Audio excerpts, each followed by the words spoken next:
ఈ దేశంలో భరత్ ఇప్పుడు నువ్వు మంచివాడు అంటే ఎవడు నమ్మడు. అదే భరత్ చాలా దుర్మార్గుడు, ఇక్కడ అరాచకం చేసాడు, పక్కనే భూ కబ్జాలు చేస్తున్నాడు అంటే చాలామంది అవునా అని చెప్పి ఇంకా దాని మీద ఎక్కువ తమ్ముళ్ళు వస్తూ ఉంటారు.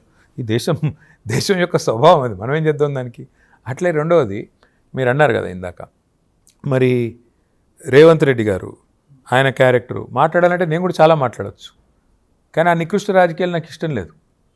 నేను ఇంక చాలా చెప్పొచ్చు ఆయన గురించి కూడా, కానీ అది కొన్ని ఆయన కుటుంబ సభ్యుల్ని కూడా మీరు బూతులు తిట్టిస్తున్నారండి కదా, మొన్న అసెంబ్లీలో చెప్పారు కదా. దిక్కుమాలిన పాలన వల్ల ఎవరైనా తిడితే మాకేం సంబంధం ఆయన, నాకు అర్థం కాదు. ఎవరైనా ముఖ్యమంత్రి కుటుంబాన్ని తిడతారా జనసామాన్యంలో? మరి డబ్బులు ఇస్తే కూడా తిట్టరు. అంత నికృష్టంగా ఉంది నీ పరిపాలన అని చెప్తున్నాను నేను. అంత నికృష్టంగా నీ పరిపాలన ఉంటేనే చివరికి నిన్ను కాదు నీ కుటుంబ సభ్యులను కూడా తిట్టే పరిస్థితి తెచ్చుకున్నాడు ఆయన. దానికి ఎవరన్నా డబ్బులు ఇస్తే తిడతారు. అదే అంటున్నా, శాతనైతే రేవంత్ రెడ్డి గారిని ప్రూవ్ చేయమని, ఎన్నిసార్లు ఈ బూతులు, ఎన్నిసార్లు ఇవే డైలాగులు.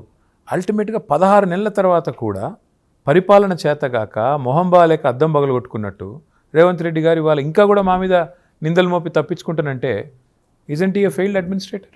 సో ఫైనల్గా ఎట్లా ఈ ప్లీనరీ తర్వాత ఎట్లా ఉండబోతుంది? పార్టీ నిర్మాణం సంబంధించి అయితే 10 సంవత్సరాలు పెద్దగా దృష్టి పెట్టలేదు.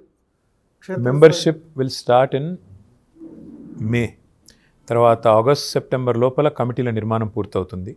అల్టిమేట్గా మా కొత్త అధ్యక్షుడు ఎన్నిక అక్టోబర్ 2025లో కొత్త అధ్యక్షుడు ఎన్నిక జరుగుతుంది. ఆ తర్వాత శిక్షణా శిబిరాలు ఉంటాయి. మా పార్టీ యొక్క 32 జిల్లా పార్టీ ఆఫీసులను కూడా యాక్టివేట్ చేస్తాము.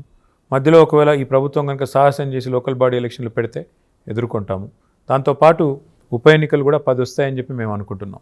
ఆ 10 ఉప ఎన్నికలను కూడా కొట్లాడాలి, గెలవాలి. సో నెక్స్ట్ 1 year అంతా కూడా మాకు మా టార్గెట్, మా ఎజెండా అంతా క్లియర్గా ఉంది. మరి రోడ్ మ్యాప్ అంతా క్లియర్గా ఉంది. మధ్యలో ఇంకేమన్నా రేవంత్ రెడ్డి గారు ఫుల్ టాస్లు అవి వేస్తే వాటిని కూడా ఆడాలి.